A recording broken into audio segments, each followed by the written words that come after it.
Une rencontre entre un gouverneur américain et un premier ministre japonais.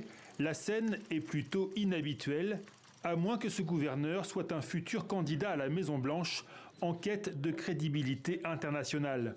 Le 24 avril dernier, Ron DeSantis bottait encore en touche. Je ne suis pas candidat. Nous verrons si et quand cela changera. Un mois plus tard, fin du faux suspense. Avant même l'annonce officielle de sa candidature sur Twitter, Madame DeSantis poste une vidéo de son mari sans équivoque.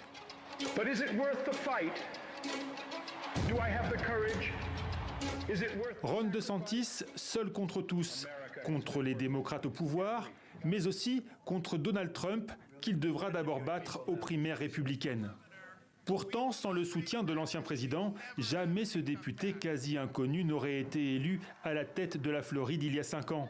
Vétéran de la guerre en Irak, diplômé de Harvard, le jeune gouverneur devient le nouveau champion de la droite américaine. Avec lui, les migrants ne sont pas les bienvenus. Si vous avez des gens qui sont enclins à penser que la Floride est un bon endroit, notre message est le suivant. Nous ne sommes pas un État sanctuaire. Avec DeSantis, les sportifs transgenres ne peuvent plus s'entraîner avec les femmes. Je peux vous dire qu'en Floride, les filles vont faire du sport féminin et les garçons du sport masculin. Pendant la pandémie, DeSantis se bat contre le confinement, contre les masques. Les plages de Miami restent ouvertes. La Floride compte plus de morts du Covid que la moyenne nationale. Mais en 2022, les survivants le réélisent gouverneur triomphalement.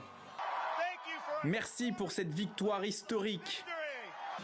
Le gouverneur passe alors à la vitesse supérieure pour séduire une base républicaine de plus en plus tentée par l'extrême droite. Avec lui, le recours à la peine de mort est facilité, plus besoin de permis pour porter une arme, interdiction d'avorter après 6 semaines de grossesse et d'enseigner l'histoire afro-américaine à l'école.